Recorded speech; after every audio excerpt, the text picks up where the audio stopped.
Welcome to CrimeSceneX. Today's video is about 3 horror stories that happened in an Uber. If you enjoy today's stories, then please leave a like, comment what you think, share it with friends, and subscribe for daily uploads. Sit back and enjoy the stories.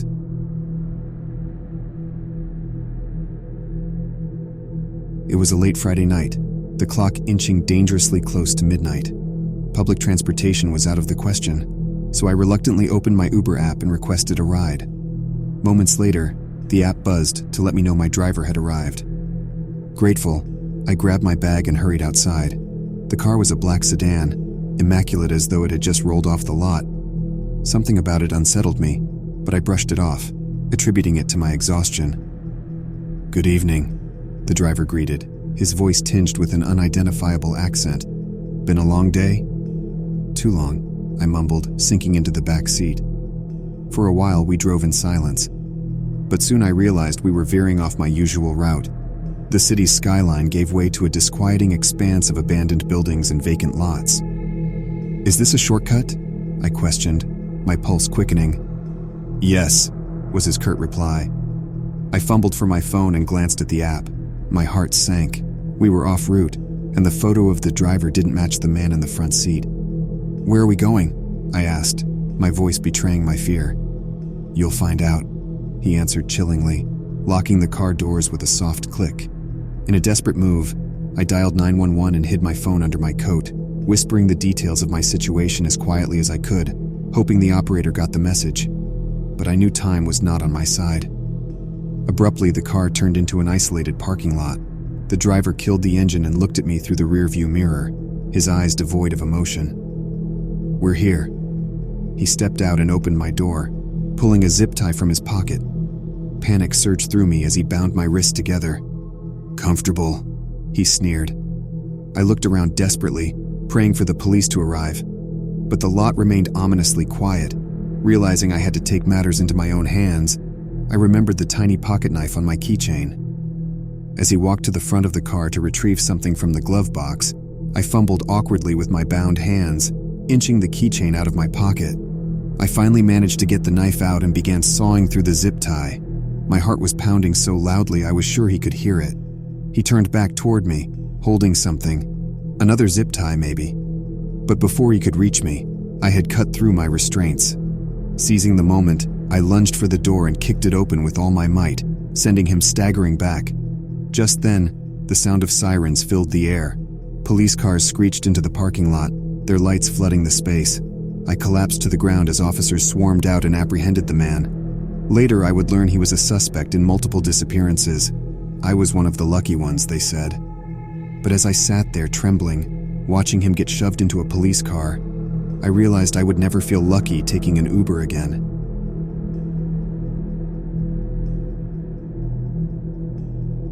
I'd never thought twice about taking an Uber. It was a staple of modern life, as common as ordering a coffee or going grocery shopping. But that night changed everything. I had just finished dinner with some friends, and it was already late. Wanting to head home, I called for an Uber. The car that pulled up was a nondescript gray sedan, the driver a middle-aged man with a polite but forgettable face. "Good evening," he said as I entered the car. "Going home?" "Yeah," I said, thankful for the warmth of the vehicle. "Long day." I leaned back into the seat, eager to close my eyes, even if just for a few minutes. We began to move, and I noticed that the car was unusually quiet, the engine emitting a low, consistent hum. After a few minutes, my eyes flicked open. Something felt off. The route was unfamiliar, even though I'd traveled home from this part of the city many times before. And then there was the smell, a faint chemical scent in the air that I couldn't quite place. "Is this a new route?" I asked, trying to keep my voice steady. "A more efficient one," the driver replied, his eyes fixed on the road. My unease grew. I quietly pulled out my phone to check the Uber app, only to find that my phone had no signal. That's when my eyes settled on the driver's dashboard. Instead of the usual GPS and smartphone setup, there was an array of unfamiliar electronic devices. "We should be on the highway by now," I said, barely masking my nervousness. "Why are we still in the city?" The driver looked at me through the rearview mirror, his eyes cold and detached. "Sometimes the quickest route isn't a straight line," he said. Before I could react, he pressed a button on the dashboard. Immediately, the locks on the car doors clicked shut and the windows rolled up tight. A partition rose between the front and back seats, sealing me off. The chemical scent grew stronger, and it became increasingly difficult to focus. Panicked, I tried to kick at the windows, but my limbs felt heavy, sluggish. I realized that the air in the car must be laced with something, some sort of sedative. My head began to spin and my vision started to blur. Just when I felt I was losing consciousness, the car screeched to a halt. The partition rolled down, and I could see that the driver was no longer alone. Another man had joined him, his face concealed behind a mask. But before either of them could act, a deafening sound filled the air. Police sirens. Red and blue lights flashed through the windows, disorienting the two men. The car doors were yanked open, and police officers pulled me out, dragging me to safety. It turns out that the chemical scent was a fast-acting sedative piped into the back seat. I was one step away from becoming another victim in a horrifying human trafficking ring. My would-be captors were arrested on the spot, their car revealing a stash of restraints, drugs, and electronic jamming devices. I was shaken, but alive. As I sat in the police station recounting my ordeal, I couldn't help but feel a bone-chilling sense of dread. We rely on technology for so many aspects of our lives, putting our trust in strangers without a second thought. That night, I came face to face with the terrifying reality of what can happen when that trust is betrayed. From that moment on, my view of the world, and of Uber, was irrevocably altered.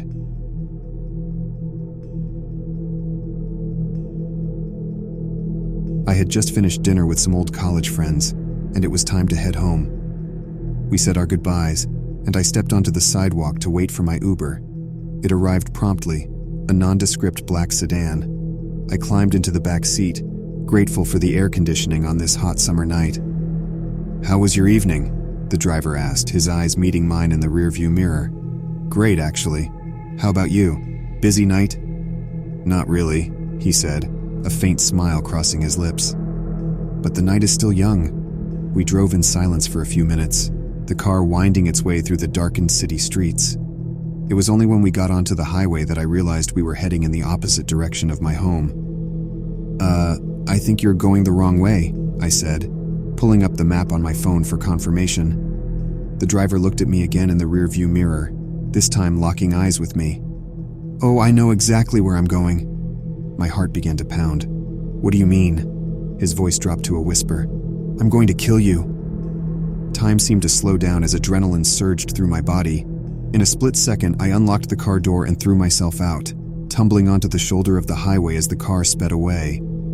Bruised and shaken, but very much alive, I picked myself up and started to run. My phone was shattered from the fall, so calling for help wasn't an option. The road was empty, and all I could see ahead were dense woods. It was a gamble, but I plunged into the forest, hoping to put as much distance between me and the highway, and the driver, as possible.